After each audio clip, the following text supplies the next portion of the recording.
Shalom, shalom. First and foremost, I'd like to give all glory and honor and praises to Yahweh, Ba'ashem Havashai, Ba'ashem Chakadash Brakathum. Double honor to my apostles, the great millstone. Salutations to the occupant four corners for pushing this truth. Alright, with all diligence, respect, fear, and trembling. This is Tazawan with another Gems for the knowledge. And just real quick, I've been meditating on this scripture of this Psalms 50 and 21, and let me read it. Perfect, I'm at the stoplight. These things that thou hast done, and I kept silence. Thou thoughtest, that I was altogether such as one is thyself. But I will reprove thee and set them in order before thine eyes. You know. And the beginning half of that is going into on how Esau, Edom, the so-called white man, thought that he was on a level as the Most High. You know, the evil and the wicked, cruel things they have done to the nation of Israel, the blacks, Latinos, and Native Americans, this dude has not been punished yet. You know, he hasn't paid for slavery. He hasn't paid for syphilis. He hasn't paid for the AIDS virus. He hasn't paid for Planned Parenthood. He hasn't paid for the redlining. You know, this devil has not paid for his iniquity. You know, his sin. Okay, against the Lord's chosen people. So he thought in his mindset, well, shit, these are my people, and I'm the Most High. You see, he thought that he was on the evil playing field. Nothing happened to him. Remember in Ecclesiastes it says, I ain't gonna get it. It says the sentence.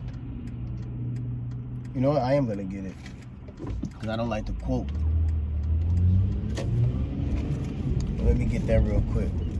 What is that? Ecclesiastes 8 and 11. Yeah, let's get that. Ecclesiastes 8 and 11. And I'm gonna jump right back to this.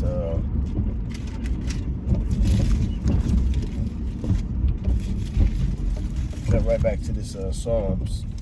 But see, the devil, he thought that nothing was gonna happen to him. You see, this is Ecclesiastes 8 and 11, and it states. Let's wait for this car to move. It says, because sentence against an evil work is not executed speedily. You see, when they came and took the Israelites off of the shores of the west coast of Africa, all right, and raped, robbed, murdered them, put them in ships like sardine cans, and had them pile upon themselves and defecate on one another. The women on their periods and throwing up, and babies were being babies were dying, men, women, old women were dying, older men, the elderly were dying. You see, he hasn't paid for those things, man, yet. You know. So it says, because sentence against an evil work is not executed speedily, therefore the heart of the sons of man is fully set in them to do evil. You know, and I remember one time, I believe it was at Ayathon. I don't know, maybe like 3 years ago. I know a lot of brothers we had went out to Atlanta, and Elder Ayathon made mention about the first ship that left the west coast of Africa, and what Esau did was he sent one ship first, and to see if the Lord was going to judge him off of. See, they know who you are. You know, these devils. You may not have known that you were a part of part of a peculiar royal nation. You know, you may not have known that you was a part of the sons of the God, Israelite, or you may have not known that you are the princes of the power. Okay, but this so-called white man and the elites of this world, they know. You know, they know exactly who they were coming to fuck with. Okay, so going back to the story of what Elder Ayathon had made mention of, because I believe he had it in a book or an article or something, which he can't find it. But it was said that they sent out a ship to see if the Lord was going to judge them, and nothing had happened. So then that's when they started to send the fleet of ships, from the West Coast. And, the beginning of it came to Brazil and things like that, and then Hispaniola, and then later on in history, later on in time, now we're covering America, But, so the devil thought that he got off. He thought he got off on destroying the Lord's people, the beautiful city. I think it's in Lamentation where it speaks about, they say, is this the beautiful city, or something to that effect, because they finally got the Lord's chosen people. You see that we are in the worst case scenario, last what they say, last hired, first fired,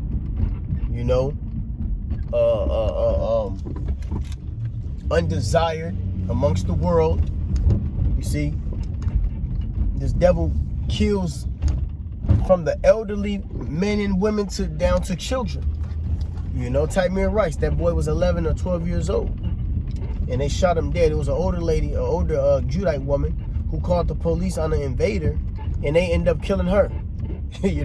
Ultimately we understand his judgment, but this devil is going to pay for the evil that he has done to the Lord's people. Redlining the projects, lead in the projects, So this devil, he has a lot to pay for, and he hasn't been paid back yet. Okay, so let's go back to Psalms, right? And it says, Psalms 50 and 21, it says, "These things thou hast done, and I kept silent." See, the Lord lets you continue in those things. He lets you take down the Lord's people. You see, he kept silence. "Thou thoughtest that I was altogether such as one as thyself, but I will reprove thee." And the first way of reproof was by having the prophets, the men of the Lord, wake up. Okay? And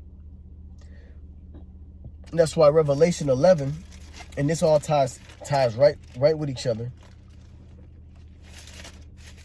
Revelation 11 and 11, it says, and y'all know this is my favorite precept, "And after 3 days and a half, the spirit of life from the Most High entered into them." Okay, after 3 days and a half. 3 days and a half is a representation of 350 years. I believe, if I'm not mistaken, from 1619, 1620 to 1970. Okay? So, and we understand in that time period, there was no truth. We didn't know who we were. Okay? So when 1970 hit, 1969, 1970, around the time of that cry was heard in Matthew, okay, which was when Elder Abba Bivens came upon the scene, okay, and y'all know the story and the history behind that, the House of David. Well, first the commandment keepers, then the House of David came about.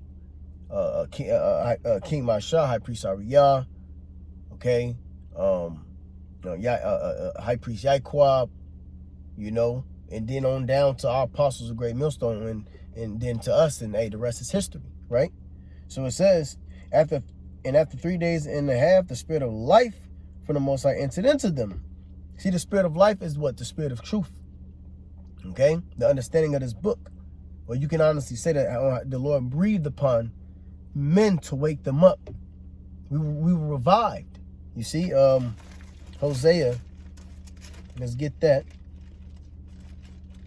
And see, this is why Haman the Agagite, he doesn't really understand prophecy, and for that fact of the matter, he doesn't believe in prophecy, because in the book of prophecy, it doesn't fit Edomite sin.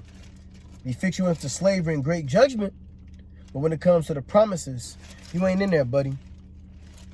Okay? Oh man, I went past it real quick. I spotted Hosea the 6th chapter. Let's get that.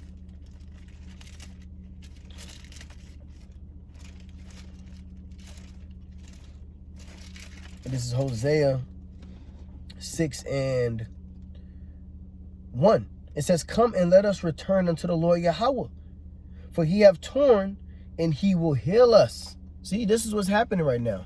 We were torn, we were put into slavery because of our wickedness, our transgression, okay? But now we are at the time where the Israelites are returning back to their power. Therefore, what is known as the Great Awakening, okay? The Great Awakening of the Israelites. You see?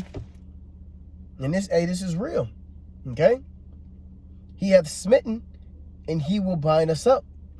And this is what's happening now. He has smitten, he will bind us up. And how is he binding us up? He's binding us up through the word. Okay? He put a hell on us. That's why the scriptures speak about how our iniquity has been accomplished. Okay? So now, when that cry was heard, and the sound of an alarm of alertness of who you are the Israelites. You are the Israelites. That thing has been ringing. You know? So, it says, after 2 days, he will revive us. And the third day, he will raise us up, and we shall live in his sight. And this is what we're approaching right now. You know? And this is by the way of the prophets. The Lord sent out his prophets and woke up the prophets to declare the end. Hey, the scriptures speak about declaring the end from the beginning. Okay? These things of the Israelites waking back up, this was declared from the beginning. You know? And this is the reason why the plantation Christianity and apologetics and you simple ass, you Christians, you false Christians, the real Christians are the followers of Hamashiach Yahweh Bashim Yahushai. See, we are the real, and you know, Christian was a derogatory term, but we were identified. Those are the ones that was following that guy named Yahushai. These Christians today, you follow after white boy or Christos or Serapis. You know? But it says, let's go back. It says, and after 2 days, he will revive us. And the third day he will raise us up, and we shall live in his sight. And we're approaching that day. We're approaching that third day where the Lord is going to raise us up in what? The UFOs, which is known as the chariots of Israel. Okay? This is, oh, you know what? I'm sorry. Let me go back real quick. Let me finish this and then I'll make mention. So this is going back to Psalms 50 and 21. These things have I done, and I kept silence. Thou thoughtest that I was altogether such as one as thyself, but I will reprove thee by the mouth of the prophets, and set them in order before thine eyes. And this is why Vocab No Class, Haman the Agagite Malone, is making all these videos. You know, he just made the one where it says on how there's something million, I can't think of the number, whatever million Israelites waking up. Well, this is the reason why, because what the Lord is, and set them in order before thine eyes. The Lord is setting up the true kings of the earth right in front of this devil's face. You see the blacks, Latinos, Native Americans, and those are the not confusion of face. Those are the multitude or the scattered Israelites are popping up everywhere now. Popping up, and this is why Haman the Agagite has an issue. He has an issue because the Israelites, you have men and women coming up out those churches proclaiming that they're Israelites. And this is his issue. But if you understood prophecy, you know, if you know this, Hosea 1 and 10. Yet the number of the children of Israel shall be as the sand of the sea. That's why you can't number Israel, Vocab. You're trying to give out an estimation of this many has woken up. No, man, it could be more than you think, because Israel is what? The sand of the sea. There's a great multitude that's wakening, that is wakening up. You see, there's a great multitude of Israelites that are waking up. In Acts, when the acts of the apostles, when they were on their ministry, so like we are today, 3,000 woke up, 5,000 woke up.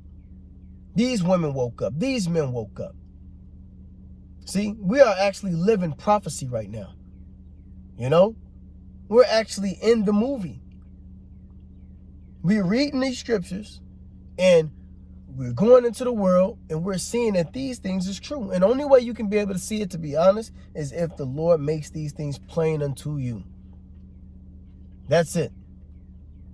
You're going to see it if the Lord wants you to understand. Vocab, the Lord don't want you to understand because you are a fucking heathen. You are not a part of this. You are out of the temple. Revelation 11, in the beginning of 11, it speaks about on how on how you how the Gentiles are left out the court. You know? And all through the Bible, it tells you on how the Lord is going to return Israel. Come back. Israel is going to return. Come back to the Lord. Israel, oh you Israelites, lost sheep of Israel, I will come unto thee. You know? Hey, Acts 1, very simple. The first thing that the apostles asked the Lord was, now is it the time to restore Israel? This is Acts 1:6. When they therefore were come together, they asked of him, saying, Lord, wilt thou at this time restore again the kingdom to Israel? Because they understood the promises. The promises always set Abraham, Isaac, and Jacob. You see?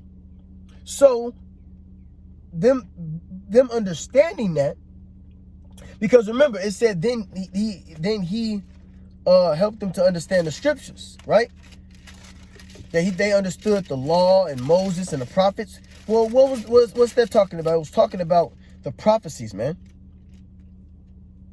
Talking about the covenants. Talking about the promises of Israel. Let's see.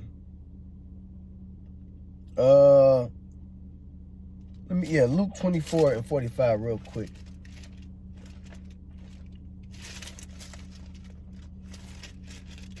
Luke 24.